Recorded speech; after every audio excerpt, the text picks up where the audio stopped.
If black holes can bend light, then could it be possible to go full circle 180 degrees and see an image of the Earth's past?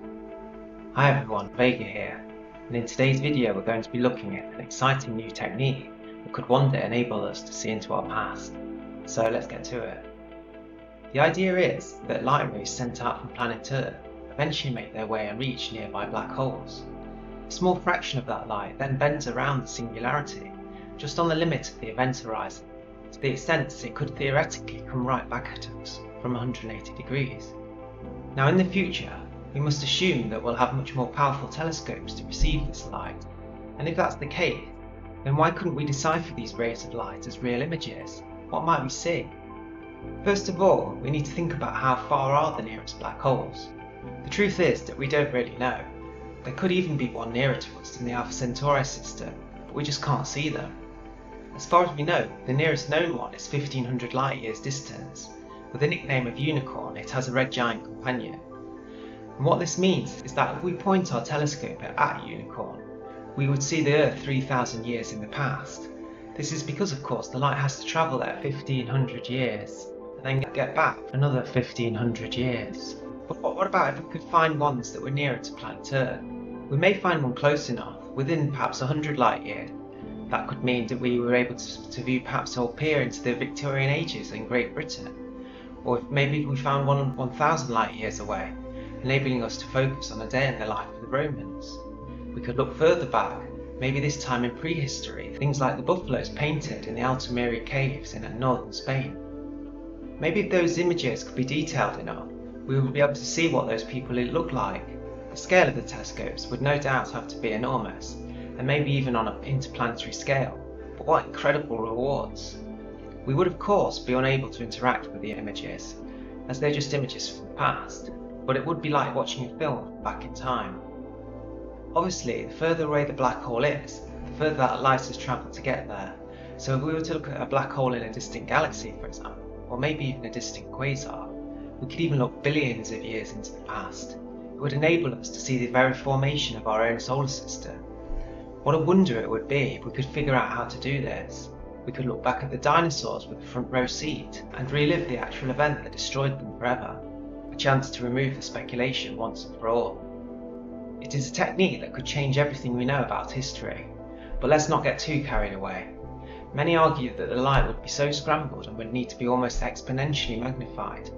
It would arrive dominated by noise and thermal emissions, so much so that it could well turn out to be practically impossible to decipher anything at all.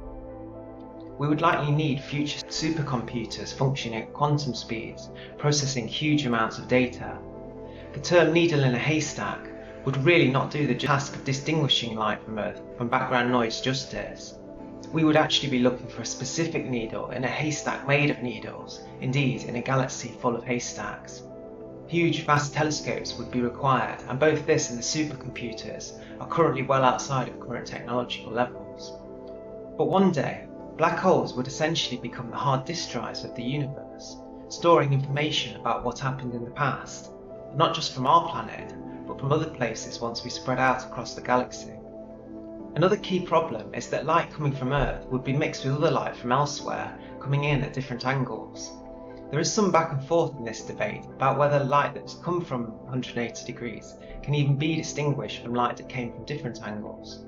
Some say that it is mathematically impossible to separate this kind of light out, so the problem would leave us unable to distinguish between light from Earth and light coming from different parts of the universe.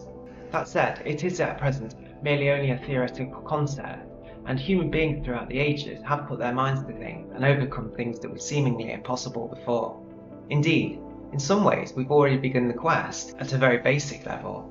The famous Einstein Cross is a gravitational lens quasar that sits directly behind the galaxy of ZW2237. As you see in this picture, 4 images of the same distance quasar can be seen all bent around the distant galaxy. Discovered in 1985 by John Huchra and co-workers, it is evidence that though light is bent, it can still be deciphered. Indeed, these gravitational lensing events could help further by enabling light to be magnified from further out distances and possibly give us extra angles of degrees to work with. There aren't many current black holes that we know about in our galaxy, but Cygnus X1 is one of them, and this may be one that was initially focused on. Cygnus X1 is a radio source that lies some 6,100 light years approximately from Earth, which means that the light we receive back is 12,200 years old. To put that in perspective, it would mean we were roughly looking back into the period known as the Paleolithic period, where early humans lived in caves or simple huts, and we were essentially hunters and gatherers. Imagine the information that would be at our fingertips, watching firsthand what these people did and how they changed over the years. Of course though, it would be a real-time timeline, so essentially we could follow the day-to-day lives of those families back in those days. Another black hole, of course, we know about is the Sagittarius A star in the centre of the galaxy, around 25,000 light years away. So we would be looking back 50,000 light years to the Upper Paleolithic period, where Neanderthals and humans first mated. The possibilities of this technique really are endless, but first we have to find more black holes. We've mentioned the nearest black hole, Unicorn, is 1,500 light years away, but that doesn't mean by any means that it's the nearest, it just means it's the nearest we've found. Spread out over many light years and many parsecs, black holes could become mirrors into our past. We'll first have to learn how to decipher light and upgrade our computers to the extent that they could process such huge vast amounts of data. If we succeed, we will have access to real and accurate depictions of life as it used to be, many thousand, millions, if not even billions of years ago. Thanks for watching. Don't forget to subscribe if you haven't already. Look after each other and take care of yourselves.